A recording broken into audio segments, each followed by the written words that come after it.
Mellow 5.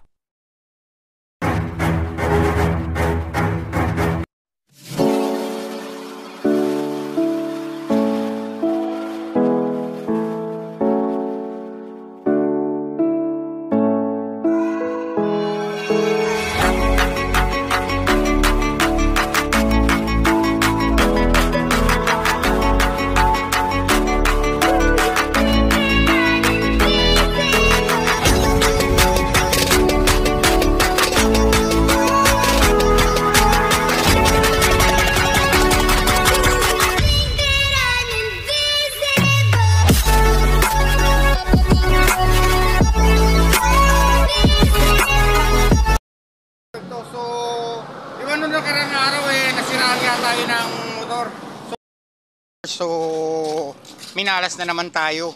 Anaydana. So, nasa highway tayo. May narinig tayo nag-iba yung sa tambucho natin. Ayan, nakatali na lang tayo ng alambre. Ayan, gumagalaw oh. Tapos nawala rin yung tornilyo natin dito, parang naputol. Ayan. Ayan oh. Kita nyo ba? Ayan. Naputol yung tornilyo natin. So, hindi pa naman sweldo natin. Sa Merkulis pa yung sweldo natin. Totoo yan. Bola lang yan. Paano kaya gagawin natin dito? Tali na lang muna natin. Ayun yung bumigay mga viewers. So, nakita nyo. Ito oh. Ano kaya magandang tambucho ipapalit natin dito? Shoutout dito. Ayan. Shoutout doon sa kanila. Ayan. Yung mga ano. So, bumigay yung pipe natin. So, umorder tayo dun sa, dito sa TikTok. So, ang in-order natin, dapat ang order natin ay yung dying pour. So, medyo mataas yung presyo niya. Nakakita tayo ng mura. Ang nakita nating mura ay yung BBS. So, tignan natin sa JLT kung nandoon at tapos pick upin na natin. So, pina-order pa rin natin. Galing tayo sa work. So, nag-under time lang tayo para gawin natin yung motor natin. So, eto pa. Pinirsa lang natin siya. Ayan o. Nakatali lang siya ng ito. Nakikita niyo ba mga viewers? Ayan. Nakatali lang siya. So baka ma-aksidente tayo mga viewers. Kaya nag-undertime tayo. Almost 3 days natin pinipersa yung motor natin. Ayun, at parang gumagalaw na rin dito. So titatigin na lang din natin ang alambre para maka-uwi tayo. At doon natin papalitan siya ng tambucho. Kung nandun na sa JNT yung in-order natin. Tapos gawin na rin natin yung si MotoGT. So, nandun na yung pyesa eh. So, hindi lang natin maikabit dahil nga out of budget tayo. So, yung ikakabit natin doon rocker arm. Sumubrang modified natin na hindi natin na timpla yung niya. Ayun, nasa bugat tayo ng rocker arm. So, ipakikita ko sa inyo. Siguro kung magagawa natin ngayon maghapon, iba-vlog natin, pakikita ko sa inyo. Tapos pakikita ko rin sa inyo kung ano bakit bumigay yung rocker arm natin. So, di ba nagpalit nga tayo ng 32mm na flat slide na plang racing. So, makikita nyo yon. So, stay put lang kayo. At sa bahay na natin itutuloy kasi galing tayo, ang daming mga parking dito. So, solo na lang natin, sinubo natin sa daan yung motor natin para go home na tayo. So, stay put lang kayo at pakikita ko sa inyo. Dito na tayo sa JNT ng hub. So, sakto, dumating na yung tambucho natin. So, magagawa na natin na mas maaga yan. Nagpe-prepare sila ng mga package dyan. Yung mga parcel na i-deliver. So, sabay na natin itutuloy yung video. Tapos, tsaka ayusin na rin natin si, Suitless. So, nagpalit na tayo ng damit. Nasa bahay na tayo. So, ito yung dumating na. O, tara, i-unplastic natin mga viewers.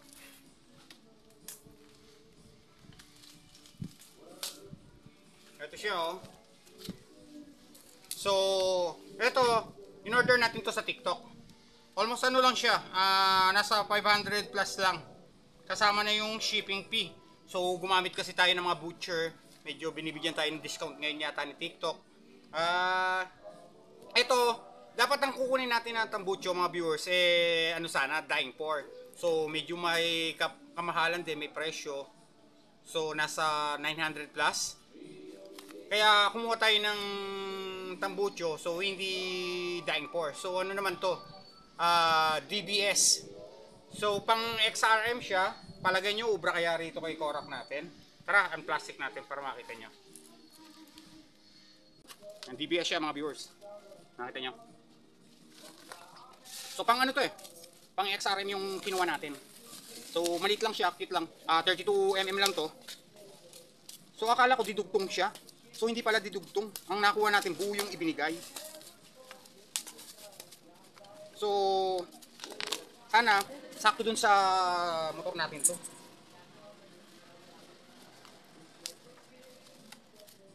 So sana huwag niyo makalimutan mag-follow dun sa YouTube channel natin, Jomel05, sa Facebook, Jomel Desus, sa TikTok, ganun din. At saka huwag niyo makalimutan mapindot yung notification bell para lagi kayong updated dun sa mga video yung binablog natin.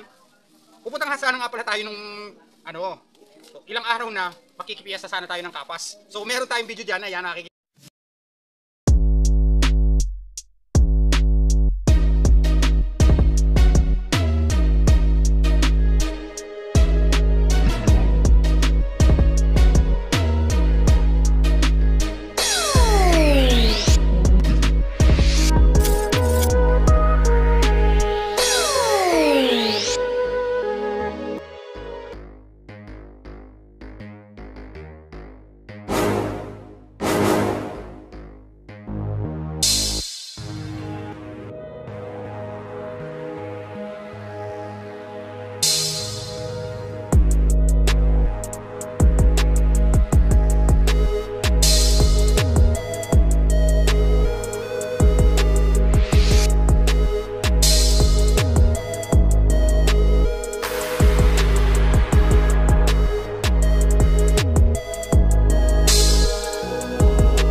nasira yung motor natin. Kaya hindi na tayo tumuloy.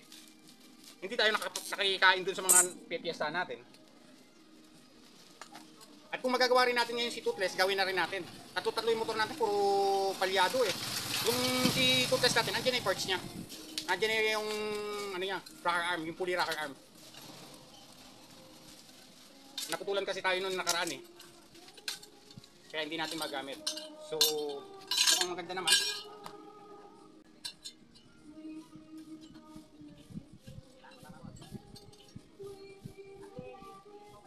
So ito buong pagto mga viewers binili natin, no. Ayan. So hindi siya binodified kasi ang pagkakalam ko kasi pag sinabing modified, kalkal pipe yung talagang sinabi nga ni Colonel Busita na may puputulin dito tapos pakikilaman, yun yung modified. So sa atin, binili natin as in buo siya. Buo yung ikakabit natin. So hindi natin maano kung modified to or ano. True, alam ko upgraded kasi binili natin as in nasira ni tabucho natin, buo natin pinalitan eh. Ayan eh, di ba? Hindi tayo nagpakalkal pipe. So, ewan ko lang yung tunog nito kung ano. Huwag naman sana yung ano balahura. Nakakaya naman. Totoo yan.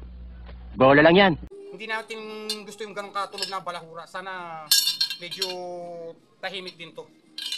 O at mamaya, hintayin nyo at kakabit natin. So mga viewers, sakto nga pala. Hindi pala talaga sukat yung kinuha natin na pang XRM. So ito, gumagawa sila ng panibagong elbow para dun sa kakabit natin na pipe. So, tumatama kasi dun sa brake natin, hindi rin tayo makapagpe-preno. Ito puro bata lang yung gumagawa rito mga viewers, ayan. Habang binebentila yung elbow natin. So mura lang naman sila naningil sa akin. Ngayon, ayan, isineset nila yung pambend ng elbow. Dito lang yan sa may Kapas mga viewers, malapit yan sa palengke ng Kapas. Along the highway lang siya makikita nyo.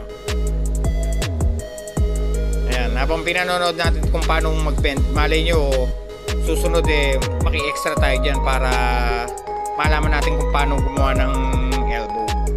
So akala ko hindi na natin i-modify yung tabucho natin. Akala natin plug and play, hindi pala. Pagka motor nyo yung Rusicora, so hindi siya pwede yung pang XRM. Tatama dun sa brake natin mga viewers. Kaya eto sinusukot nila na ano, ayan, para sure balik sila ulit sa labas, titignan nila. And stay put lang kayo mga viewers. Ayan, habang nagsusukat siya yan.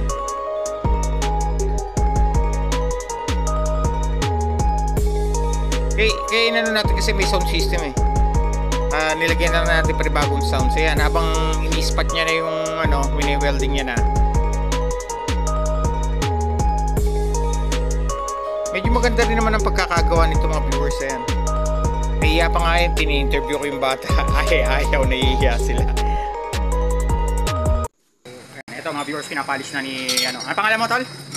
Ayan, nahiya pa siya, ayan. So natapos na yun natin. So yung binili natin sa TikTok, hindi siya plug and play. So dinala pa rin natin dito sa gumagawa ng tambucho. Dito sa Kapas yan mga viewers. Ayan, along the highway. So mura lang din naman yung siningil sa atin. Ayan, katabi niya tong graphic artist yan. Ito, makikita nyo naman along the highway. Ito yan. Ito yung papuntang Susuba, papuntang Mapalakat. Tapos ito naman yung papuntang ano, Tarlac yan. Along the highway lang siya. Makikita nyo. Kung gusto nyo magpagawa rito, magpa-upgrade. Ayan. So, ayan, nahiya na. So, natapos na yung tabutin natin. So, ikakabit na lang. Kanina kaya hindi natin na-video. Medyo nag-ano siya eh. May sounds doon.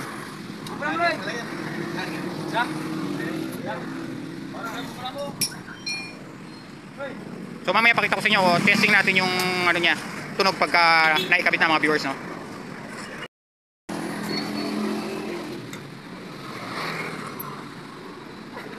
So nahihiya sila mga viewers. O ayaw nyo sino?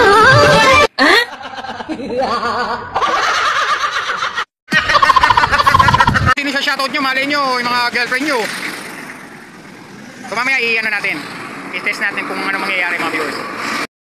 Naikabit na natin.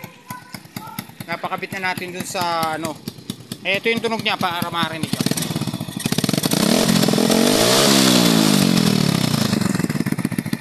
Ayan. Kasi itong ano natin sirani eh. Ayan o. Tsaka malambot na yung mga bakal nito eh. Kung pahihinang natin matatanggalan din. Ayan. Bagay pa mga viewers. Ayan, nakakita nyo. So hindi pa natin kinakabit yun sa ilalim. Ayun. So natanggal pala yung tornilyo natin dito, kaya pala nag-iba yung tunog. Ayan. may tornilyo naman tayo niyan, palamigin lang natin mga viewers. Nalaglag na naman yung tornilyo natin.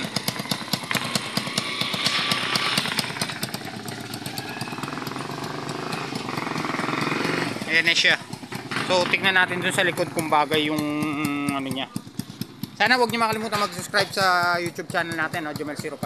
So ito yung tambut niya, ang pangit oh. Bali mas gusto ko talaga mas maganda yun. Kaya lang wala na pabigay na